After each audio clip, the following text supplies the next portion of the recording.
دنیا بھر میں بسنے والے مسلمانوں کے لیے اچھی خبر۔ مسجد نبوی صلی اللہ علیہ وآلہ وسلم میں کل سے عام نمازیوں کو داخلے کی اجازت ہوگی۔ عوام پہلے مرحلے میں نماز ظہر، عصر اور مغرب کی نماز ادا کر سکیں گے۔ خادم حرمین شریفین شاہ سلمان بن عبدالعزیز نے منظوری دے دی ہے۔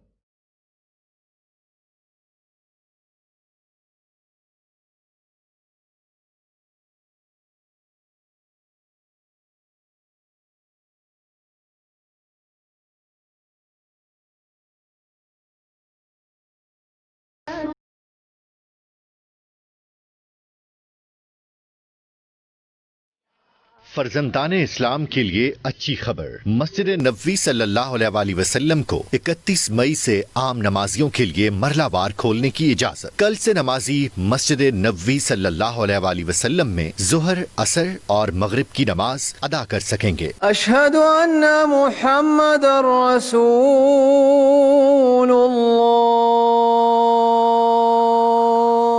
نماز فجر اور عشاء کے حوالے سے لائحہ عمل چند روز میں طے کیا جائے گا۔ سعودی میڈیا کے مطابق احتیاطی تدابیر کو لازماً ملحوظ خاطر رکھنے کا حکم بھی دیا گیا ہے۔ ایس او پیز کے مطابق نمازی اپنی جائے نماز ساتھ لے کر آئیں گے، وضو خانے بند ہوں گے اور نمازی گھر سے وضو کر کے آئیں گے اور نماز پڑھ کر واپس چلے جائیں گے اور اگلی نماز کے لیے پھر آئیں گے۔ سعودی عرب میں کورونا کے باعث پابندیوں میں بتدریج نرمی کی جا رہی ہے اور اب مسجد نبوی صلی اللہ علیہ وآلہ وسلم کو بھی کل سے عام نمازیوں کے لیے کھول دیا جائے گا۔